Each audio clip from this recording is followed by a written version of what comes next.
Sejarah sholawat tarhim. Sudah tahukah mengenai sejarah sholawat tarhim yang biasanya berkumandang di masjid atau musola?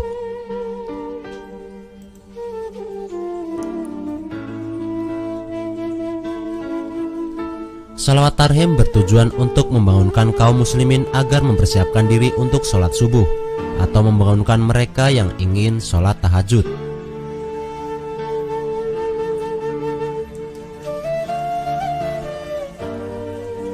Sholawat tarhim diciptakan oleh Syekh Mahmud Khalil Al-Husari, seorang qori ternama lulusan Al-Azhar.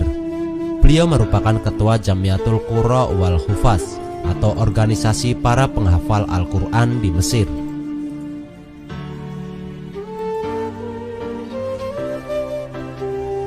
Syekh Mahmud Al-Husari memiliki kedalaman ilmu qiraah dan tartil yang luar biasa.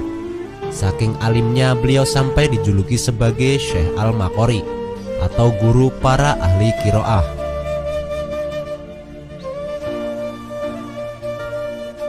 Sholawat tarhim pertama kali sampai ke Indonesia pada akhir tahun 1960-an, saat Syekh Mahmud Al-Husari berkunjung ke Indonesia dan diminta untuk merekam sholawat tarhim di Radio Lokananta, Solo.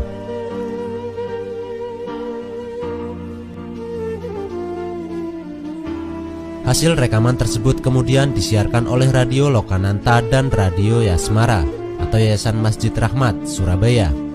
Dari sinilah sholawat tarhim menjadi populer di Indonesia.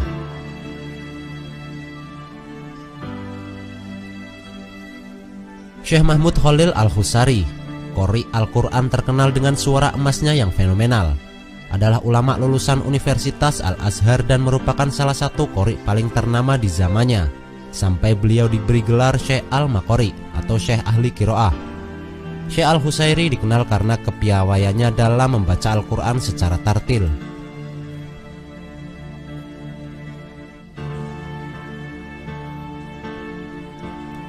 Beliau mengatakan, membaca Al-Quran bukan semata-mata tentang irama atau lagu atau seni bacaannya. Yang terpenting adalah tartil, memahami bacaan Al-Quran dengan baik dan benar, yaitu melalui studi kebahasaan atau linguistik dan dialek Arab kuno serta penguasaan teknik pelafalan huruf maupun kata per kata dalam Al-Quran. Dengan begitu bisa dicapai tingkat kemurnian atau keaslian makna yang tinggi dalam membaca Al-Quran.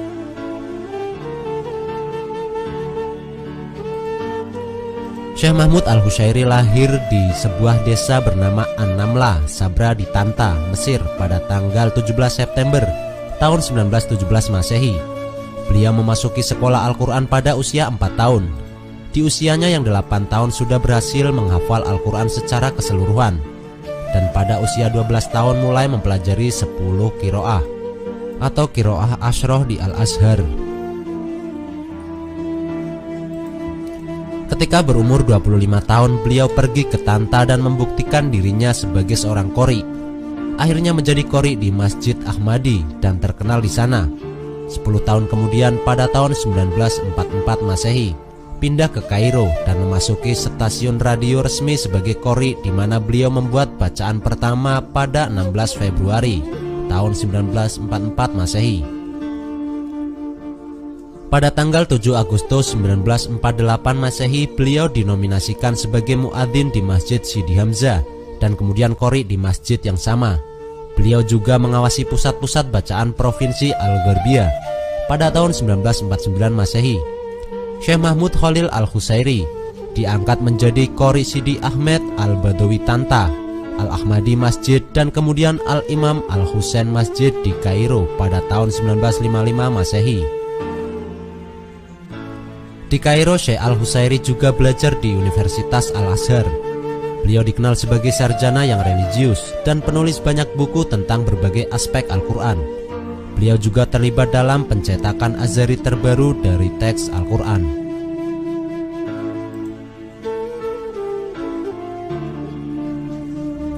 Statusnya sebagai qori, beliau memegang gelar Syekh Al-Maqori atau scholar dari reciter, dan pendapatnya sering diminta dan dikutip oleh berbagai media massa.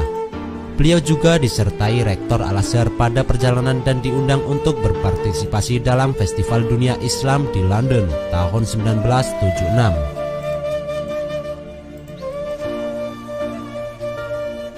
Rekaman Syekh Al-Husairi tersebar luas didistribusikan di luar Mesir sebagai salah satu dari peringkat unggul 4 qori di Mesir. Beliau mencatat teks Al-Quran yang lengkap di kedua gaya bacaan, murotal atau tartil dan mujawad atau tajwid. Dan beliau juga yang pertama untuk merekam dan menyiarkan gaya murotal.